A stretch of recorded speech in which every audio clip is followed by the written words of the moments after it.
আজকে বানাচ্ছি এয়ার ফ্রায়ারে ডাল বাটি। এয়ার ফ্রায়ার সবচেয়ে ইজি প্রসেস ডাল বাটির জন্য। আটাটাকে আমি সুন্দর করে মেখে নিয়েছি ডাল বাটির জন্য, বাটিগুলোকে রেডি করে নিয়েছি। এইভাবে বাটিগুলোকে একটা অ্যালুমিনিয়াম ফয়েলের ওপর ঘি ব্রাশ করে একটু গ্যাপ রেখে বসিয়ে দেব, কারণ বাটিগুলো কিন্তু ফুলে উঠবে।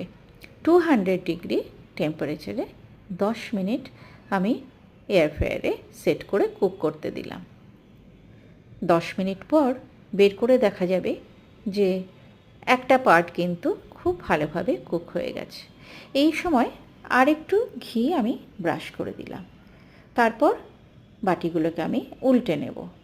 উল্টে নিয়ে নিচের পোর্শনটাও যাতে ভালোভাবে কুক হয় তার জন্য আমি আবার এয়ার ফ্রায়ার নতুন সেটিং করব 190 ডিগ্রি এবং আবারও 10 মিনিট সেট করার জন্য দিয়ে দিলাম কুক হওয়ার জন্য। বাস 10 মিনিট পর দেখা গেল বাটিগুলো একদম রেডি হয়ে গেছে, লালচে হয়ে গেছে আর খুব সুন্দর ক্র্যাক এসে গেছে। ব্যাস ওপর থেকে ঘি মিশিয়ে নিলাম একটু। আর সার্ভ করার সময় কিন্তু খুব টেস্টি টেস্টি ডাল চাটনি দিয়ে ঘিয়ে ডুবিয়ে সার্ভ করব।